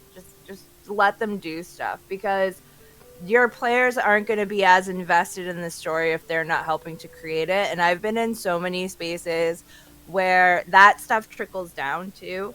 Like if, for example, the DM is just dictating the entire thing, other players that feel more experienced than you, especially if you're a marginalized identity in that space, often will take that as like an example that they can also dictate what you're doing in the space kind of thing. So allowing your players to have as much agency as possible And the other thing that's really helpful is safety clauses and consent conversations, especially if you have players that have marginalized identities at your table. Because before I met Todd and Rich, when Kay was like, hey, I have these friends doing this thing, as white men, I was like, okay, I'll check them out, you know, kind of thing. Which I know Kay would never put me in an unsafe situation, so it's not like that. But like, I was like, there's still the back of your mind. But then when Todd and Rich were like, hey, we want to meet with you, we want to know what your boundaries are, we want to know what feels safe for you, what doesn't. That told me that they're listening to that type of stuff and paying attention. So I knew at any point during Dead Planet, if I was uncomfortable with something, which we found out I have some trigger words to add to my player character list. That I can be comfortable, like, being my whole self as a player and really being able to open up as a performer or an improv person or to role play that thing. So if your players aren't comfortable, you're going to get a half-assed story. You're not going to get their full range of emotions or range of ideas or range of abilities. And so having, you know, making sure your players feel that consent is always at any point can be taken away or given, and that there's safety measures in place for when things like that happen, even if nobody ever uses them, it's just a really good thing to make sure you're always putting into your games. Yeah, with Godplane being a straight up horror game, we had like 2 pages of what could be in it, but also specifically what will not be in it. So it was like, these are things you won't have to deal with. And the thing that you and David did really well for Godplane that I thought was cool was like, you gave us a checklist. So for Godplane, we got it was like a 2-sheet checklist consent form. That was like, how comfortable are you on a scale from like red, yellow, and green? And so it was very, very detailed. But at the same time, it informed us what was going to be there. And then it was a really good way for I feel, for Kay and David to gauge what the lines were, because everybody's line is different, and giving us that ability to check that yellow box. Like, I might be okay with this right now, but like, I might not be when it happens, was really, really comforting as a player. Lines and Veils works really good for pre-planned campaign work. Because to Kay's point, you can put what's in there, what's not in there. You get feels. The X card and the fast forward, rewind components are really good for emerging storytelling games because you don't know what's going to come up. You don't know where the table's going to go. And it's very interactive, and it lets you really cover a lot of ground quickly without anyone having to explain things. And having those safety tools really allows you as a DM to like feel comfortable pushing your players, because like we had a thing come up and I was like, I actually sped up the scene as a DM because it was so intense, and it was a very heavy scene. And like when we went to break, they were like, you could have pushed that further. And I'm like, no, I really couldn't have. Like, you at the table probably. And then like when they went back and watched it, they were like, oh yeah, we shouldn't have let that go any longer. But it was really cool that like I knew my players trusted me.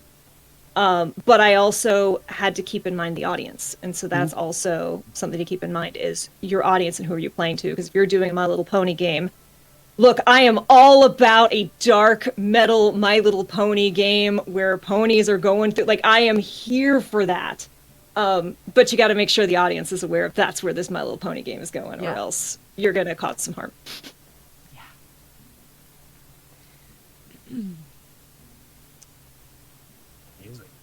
I just don't GM, so that makes it easy. But in all seriousness, though, like, to your point, the GMs that I have played with, the ones that I have worked the best with are the ones who are willing to take into account, like, what are you comfortable with, what are you not comfortable with, your lines, your veils, all of that stuff, because you want a table that everyone feels like you were saying, that you can have sort of that whole range of emotions, that you can be free to play your character the way you want to play your character, and do so in a way that is safe both for you and for everyone else at the table. you know, I don't need to necessarily know whose line is what, you know, I just need to know this is the line. That's it, you know. So it's sort of a running joke. Someone in chat was like, spooters, like, I kind of jokingly refer to myself as a recovering arachnophobic, because I'm not nearly as bad as I used to be. Like, I was the kid that would like stand outside and scream for 5 minutes if I would see a spider like 20 feet away. Yeah, I don't do that anymore, but it definitely, like, they definitely make me uncomfortable. Like, I could play a scene with spiders in it now, but it's sort of a running joke, like, about the fact that I say that I'm a recovering arachnophobic. But if I were to, like, if it would depend on the situation. Like, if it's just like you have to battle this, you know, like these 5 spiders to get through to the next area, that's one thing. If someone was like, here's the really detailed description about what is going on with these spiders, I would be like, yeah, no, time out. We're all done here, you know? So Don't watch Godblade. Yeah. Please don't watch Godblade. Nope. But, like, if you know that going in, it's really easy to adjust. Like, a spider can become a crab very quickly. Yeah. Like, I was kind of hoping that someone would say, I'm not okay with snakes, because I'm like, cool, there's now flying eels. Diabolical. I didn't put flying eels in this. You all did. You did it. That was all you. All right, let's see. All right. So I'm going to go back to another question that we had gotten before the break. And this one is, what is a mechanic that you would love to see in a TTRPG that you haven't seen all that often?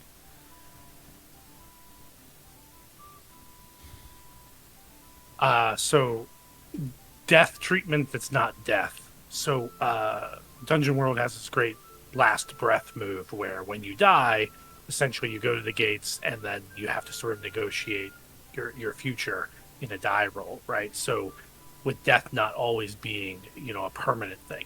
I love death in games because the threat of death is incredibly important in a lot of adventure, action, and horror style games. But having a way for the player to, using a game mechanic, either come back or not come back that's baked into the game is a really, really incredible mechanic, and I really wish it would make its way into, like, every game possible, is to have that agency for what happens when death is triggered.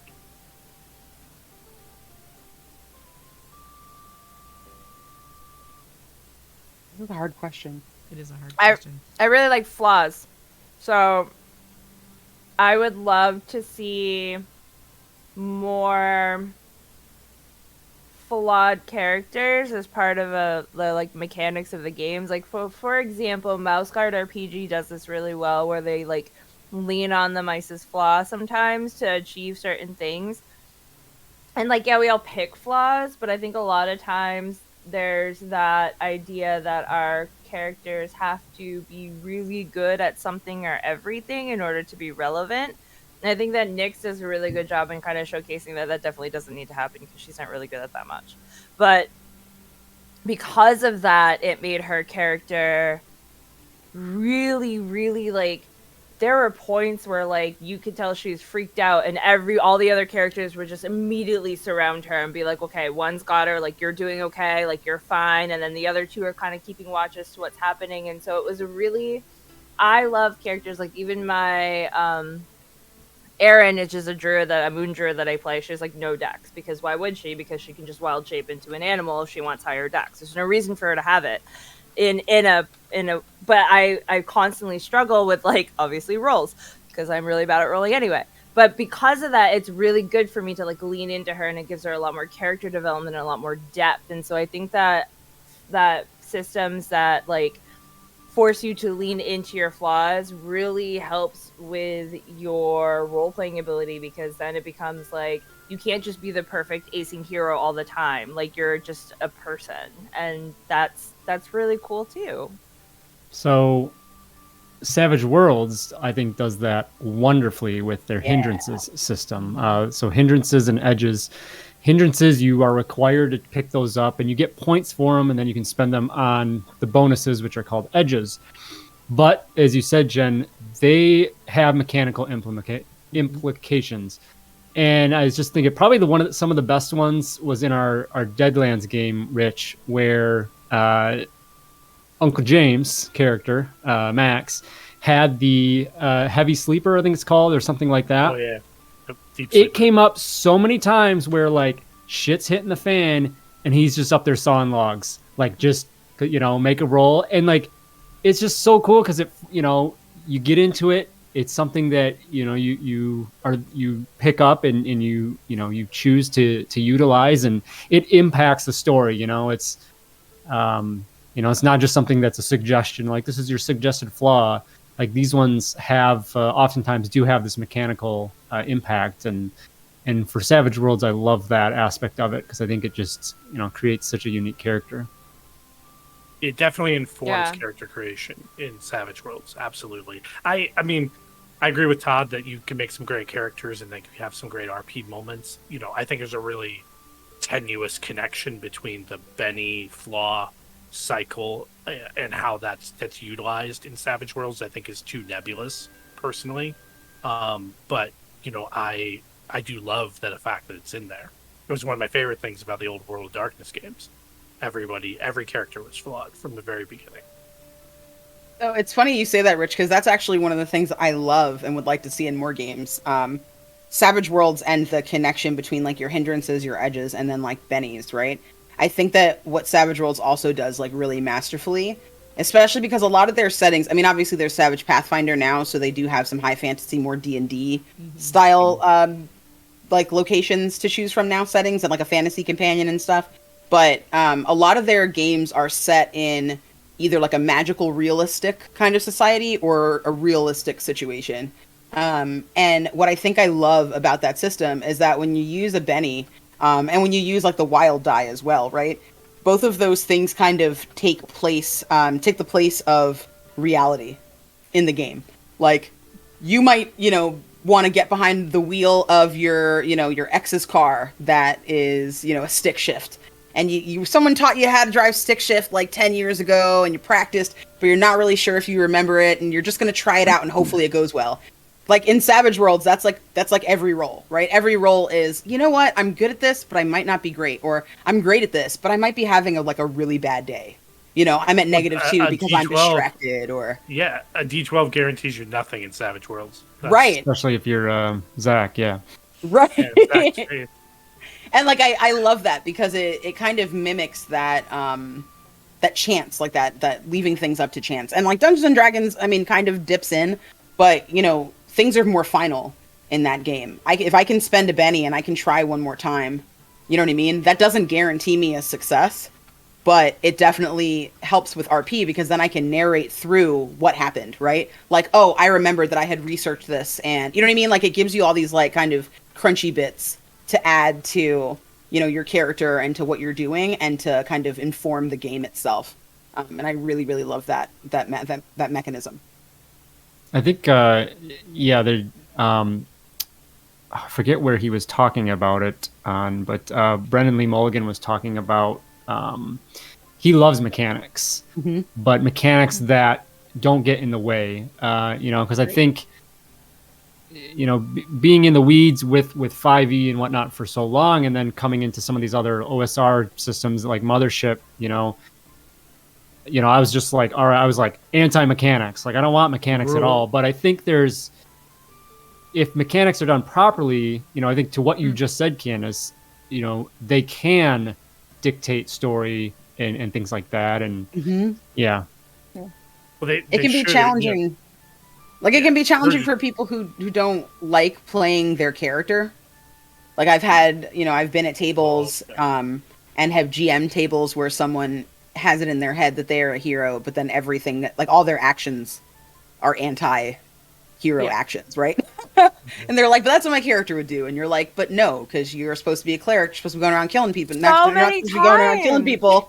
Like you're supposed to be healing folks, And I think that like a system like Savage Worlds helps the GM kind of assert a little bit more control there too, because you're supposed to reward bennies for great role play, right? For digging into your hindrances, leaning into your edges. If you guys watched this Monster Hunters Club that we just finished, like insight check, Lisa, excellent excellent at digging into her hindrances and like the weaknesses of her character, and it made for such a rich gameplay experience for everyone else, because no one knew if they could trust her around an adult because her character's a goody two shoes and is going to tell.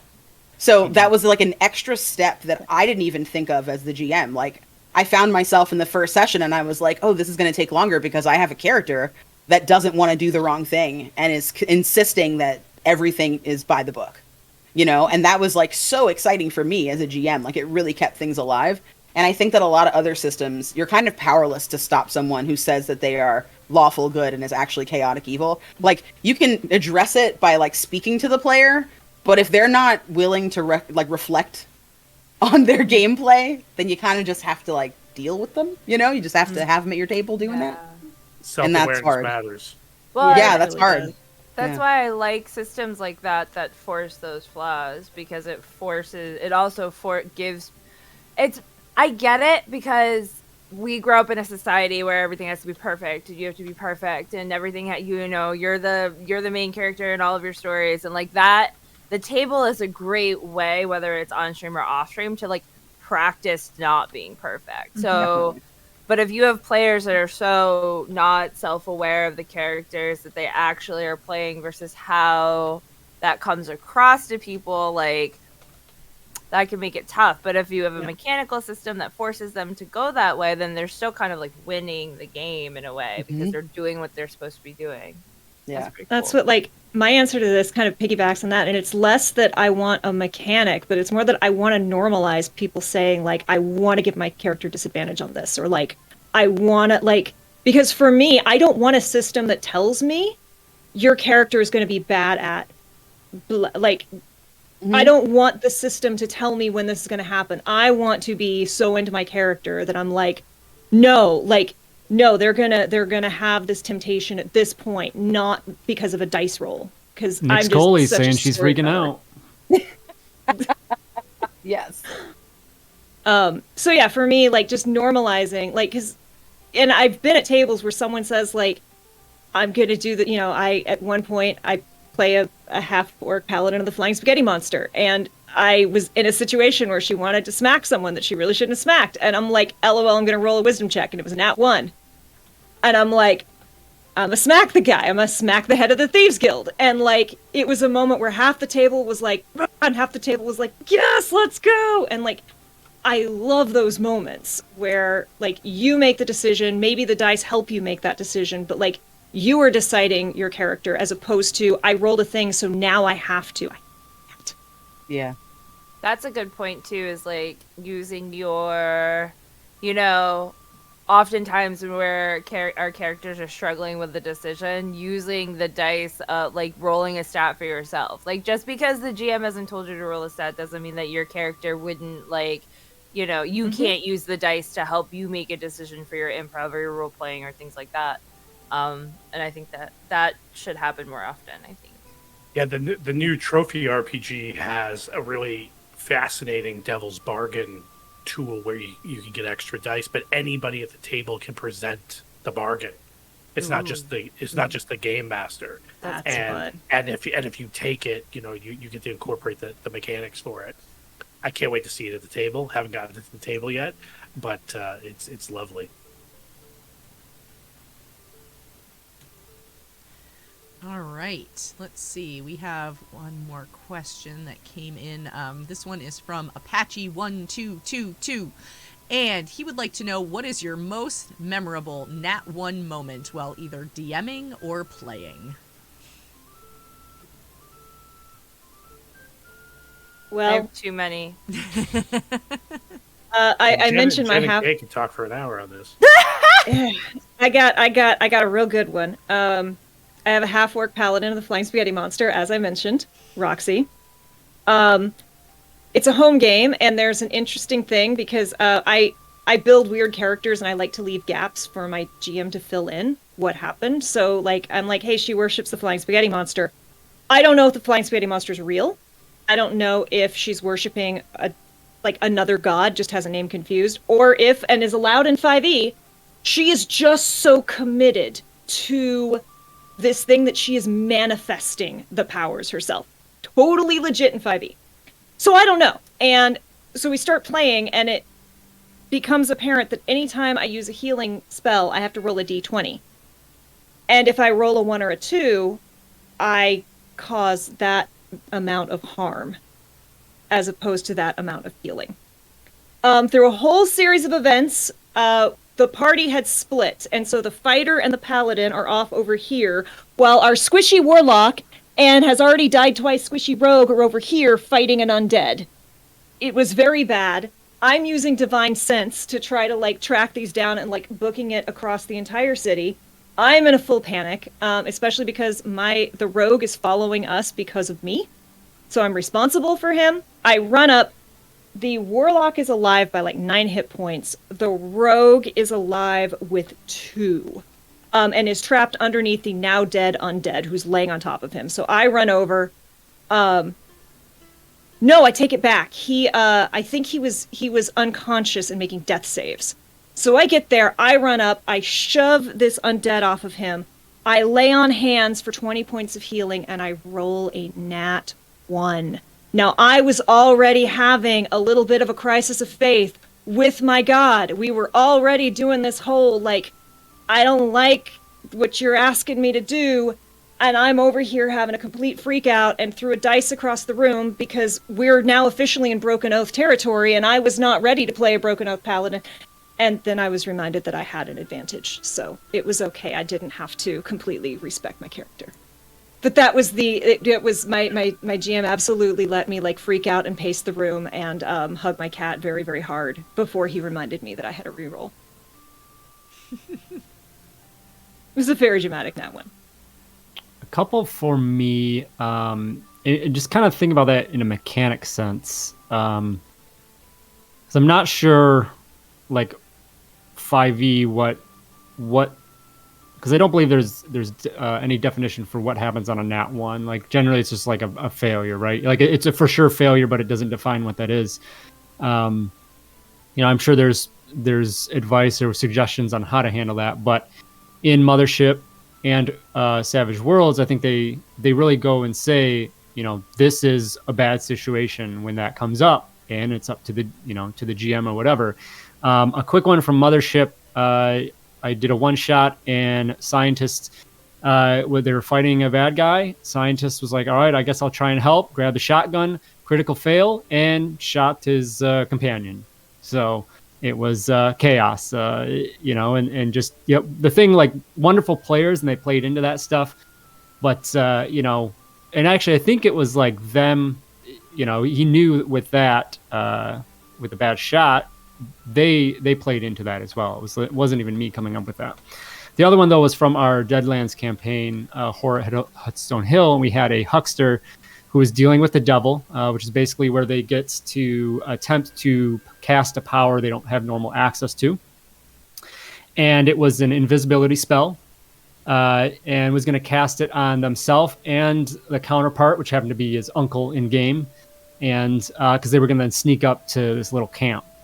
Well, on the deal with the devil, which is important there, of course, critically failed the roll. So 2 1s on the dice. And I said, all right, both of you can't see. The devil carried out the invisibility, but it kind of backfired. So away their sight. Yeah, took away the sight, just the other way around. And they had to deal with that for quite a while. And there was this big fight on the hill, and it was pretty hilarious. So I love being able to, come up with that stuff based on the situations. I think for me, there was a one shot that I was playing. My friend / gaming sensei, Carl, was running a convention game and was like, "Oh, I need playtesters. Does anyone want to come over and playtest this game?" I was like, "Yeah, totally. Let's do it." So everybody in our home game decided to kind of push pause on the campaign that we were in at the time and play this one-off, right? And it was called East Texas University, and it's an 80s spring break theme that he had homebrewed himself. And the scenario is really cool. There's, you're in Pine Box, Texas, and you're trying to do something cool for spring break, and there's somebody selling some weird beer that's messing people up, and there's a rash of murders in town. You got to figure out what's going on. So it turns out there's like monsters and stuff right down by the lake, and there's like a lake house down there. So we all go and try and, you know, like right this wrong and shut down this bad system of people. And one of the players, so like there were like these big crazy like lizard people, right? These giant like Diesel Dr. Connors lizard men, right? Everywhere running around. And like cut off shorts and had like mullets and stuff. And it was really ridiculous. And we were trying to figure out how to get rid of them, but because they're reptilian, they have like a hide with all this armor that you have to get through. And there was like a generator there that somebody was like, oh, I'm going to blow up the generator and it's going to explode all these monsters. But then there were like a bunch of people, like player characters standing near the generator, and everyone was like, don't do it. And they were like, I'm going to do it. And then they like got a critical success. Like their dice just kept exploding. So they like blew up 2 out of the 5 players at the table and killed both those people. And it was very tense and awkward at the table. And so I'm like looking at this, and it's the end of the night. And I'm like, we gotta kill these things, or like the whole city's gonna turn into like lizard people. We gotta figure it out. So there was a drum of, like on the map, there was like a drum of like green slime. And I was like, I'm gonna go ahead and drink that. He was like, yeah, you're gonna drink it. I was like, yeah, just pour me a glass. I'm gonna just chug it. I'm gonna get in and get out. I'm hoping that it's gonna like, you know, I've got a lot of, you know, courage and bravery and stuff. My character was like, you know, heroic and stuff. So I was like, oh, nothing's gonna happen to her. She'll be fine. And he was like, yeah, man. Get a success with the raise, like you're good. Get a success, you might be good. This is really cool. I'm along for the ride. Your story is awesome. I love what you're doing. And then I rolled snake eyes. And he was like, okay, well, I mean, you drink it. And I'm like, do I die right away? He's like, no. And then he starts describing how I'm turning into this lizard monster, but like I turned into like a legit monster. And every round I had to roll to like not attack and do friendly fire to my own crew, to the remaining members of the people at my table, because I was like roiding out with this like crazy lizard Hulk strength. Oh my so goodness. it was cool because I like creepy stuff anyway, so I was thrilled that I got to be a crazy monster lizard and secretly hoped that I could bite somebody's face off.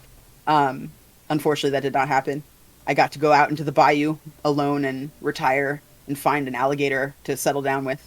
Was that like reptilian ice? Yeah. Was it called or something like that? Yeah, it was crazy. It was yes, it was reptilian ice. That's it exactly. For lizard. I have two quick ones. One actually is the Epsilon 14. It's not a crit failure, but when we were doing Epsilon 14 with Todd and Candace, there's a monster, an invisible monster you're dealing with as part of the plot, and we really leaned into the cat-likeness of it during the one shot. Todd fails panic check and got a prophetic vision in the climax of the game, and describing that climactic vision, that prophetic vision of the cats just wanting to play. Just want to play with the humans. They just want to play. It's one of those beautiful moments. But back in the old days, I think it's like 2nd or 3rd edition Cthulhu, Call of Cthulhu. We had a buddy of mine that was playing a psychologist, and we're all trapped in this inn.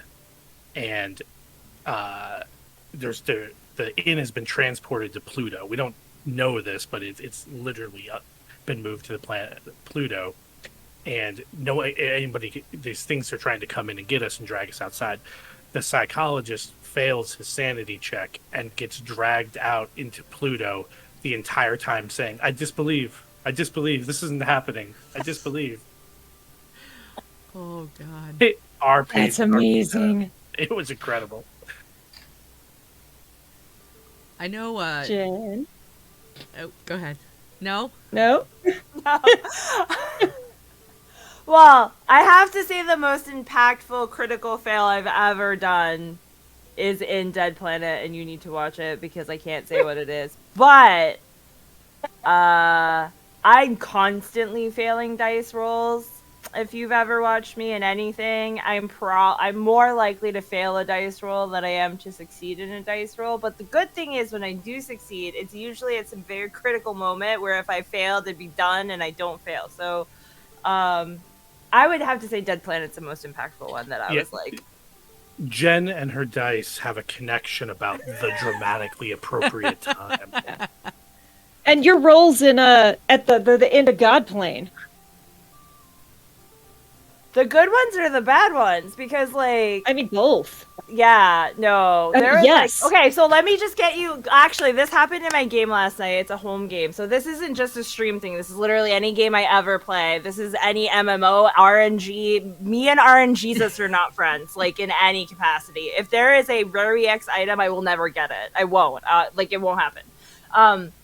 But last night, I play a monk. I play my Final Fantasy 14/11 character in my D&D Yawning Portal home game stuff, and she walked up behind a dude who was not even facing her, tried to grapple him, rolled a 1, missed completely entirely to the point where he turned around to face her, but then rolled a nat 20 when she went to hit him. That's pretty much my TTRPG life in a nutshell. Amazing. Balance. Yeah. All right. Well, we are just about out of time for the night. So what we're going to do is we're going to go back around and have everybody again just remind us of who you are and where we can find you on social media and anything that you have coming up that you would like to promote.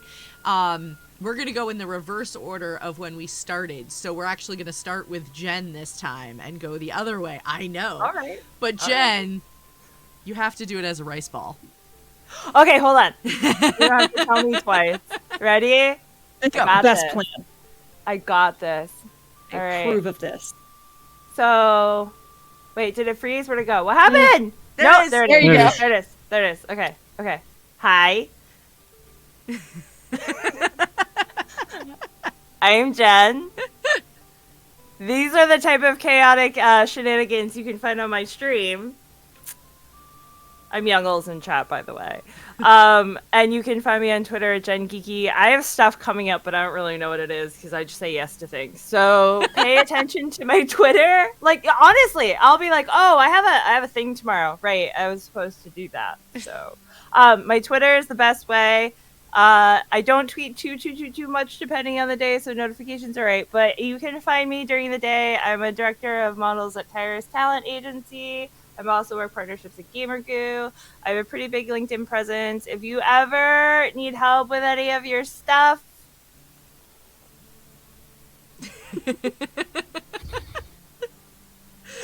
It's like the creepiest thing ever. I'm a fun, So you know, cute. I'm a nice person, I swear. Oh my god. You're not a person, you're a rice ball. I am the loveliest rice ball you will ever meet. I love it. I'm so happy right now. I'm Hey, keeping 'cause you this. should have ended with that. Right? I know. We're supposed to go after that? Right? Now I get to be I'm sorry. distracted. I'm really sorry.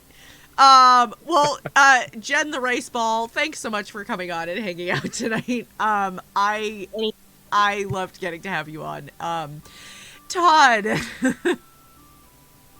you gotta go next. I'm sorry. That's little sis for you. I am Todd Moonbounce. Luna, thank you again for having me on. Always a pleasure.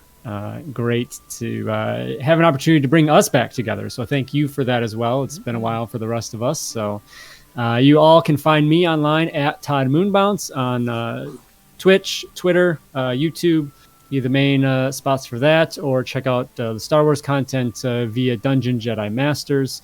And as I mentioned, this Wednesday, May the 4th at 8 p.m. Eastern Time on my Twitch channel will be Episode 1 of Hut Space Adventures, a Star Wars 5e campaign.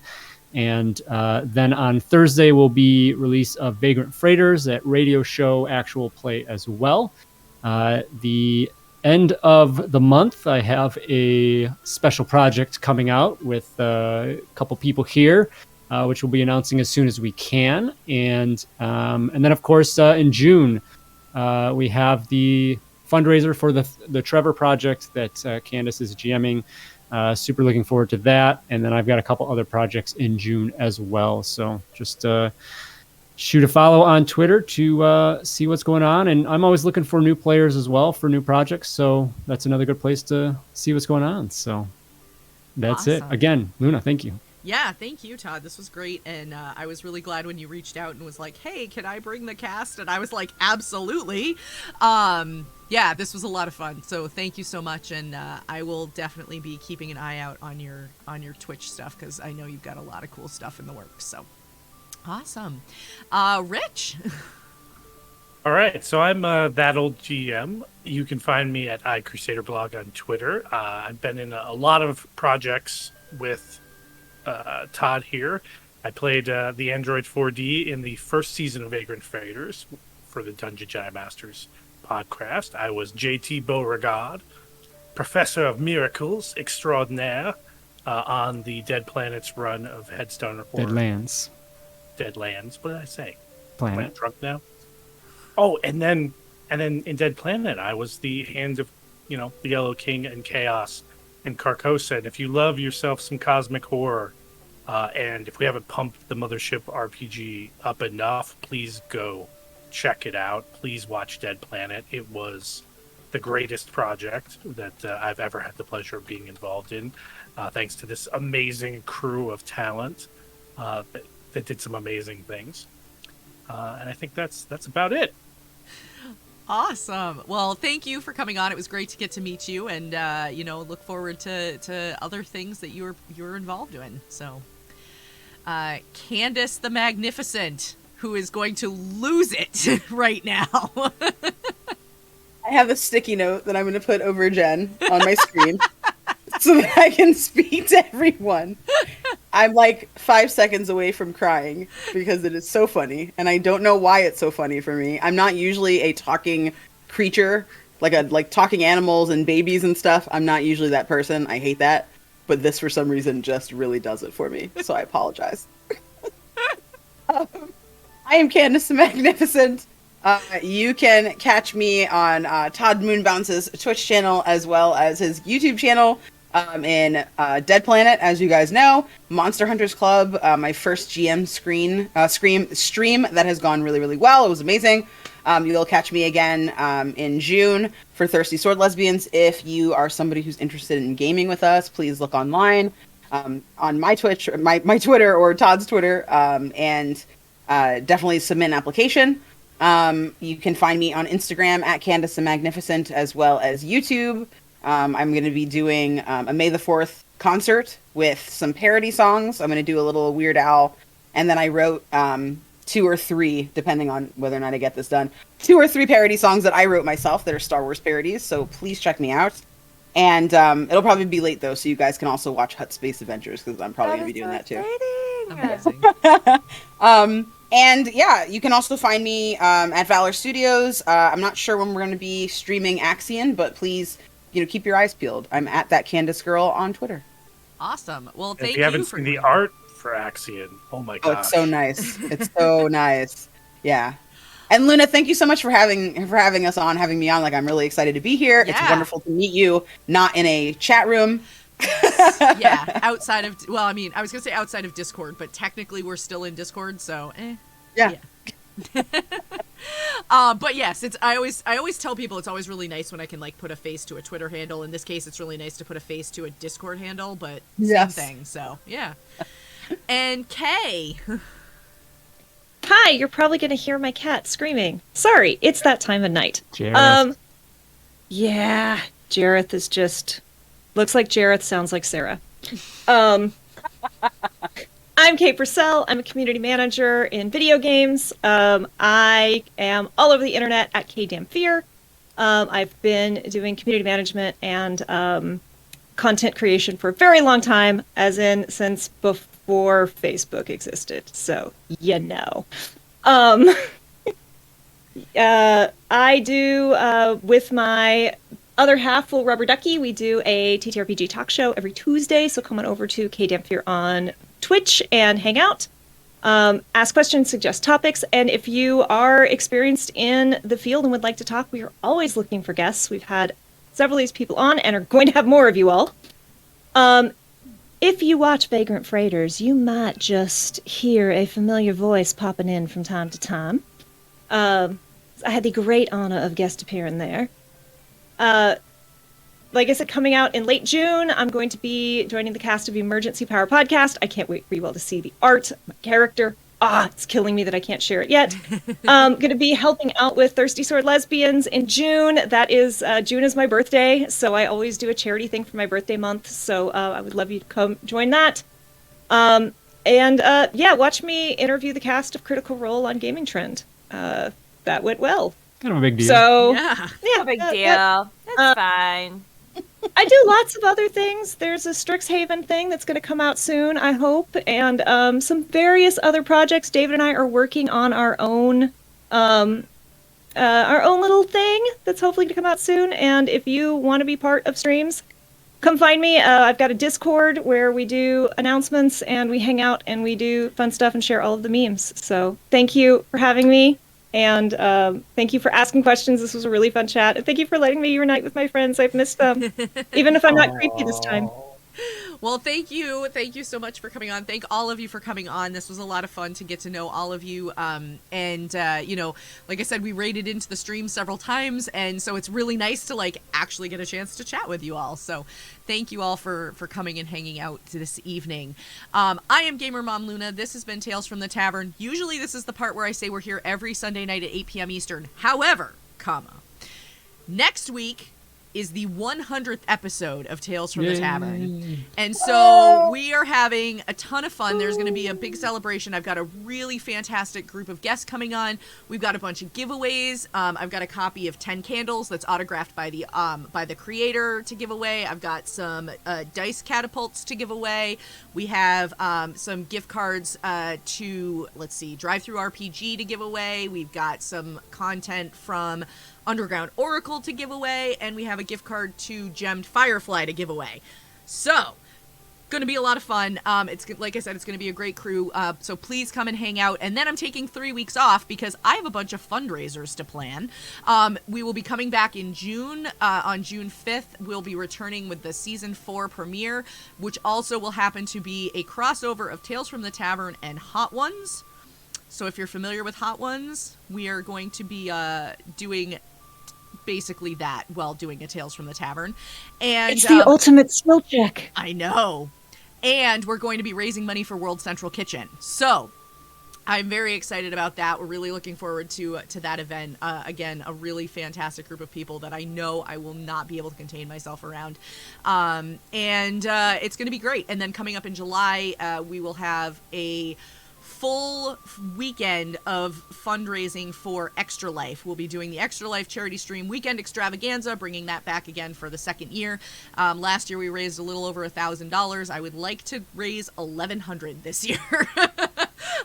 So that'll be from a Friday night to a Sunday. There'll be more details coming as that gets a little bit closer. So that's where we're at. So after next week, I will be off for 3 weeks, but I hope you all will come back and catch us. We are going to go raid Dork Tales, who are playing some Dungeons and Dragons right now. So we're going to go over there and say hello. I hope you all have a wonderful evening, and we will catch you all next Sunday night. Take care. Bye-bye.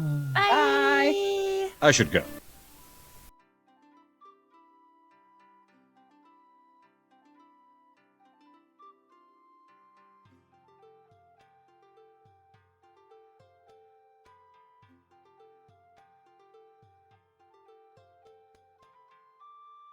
Thanks for tuning in for another episode of Tales from the Tavern.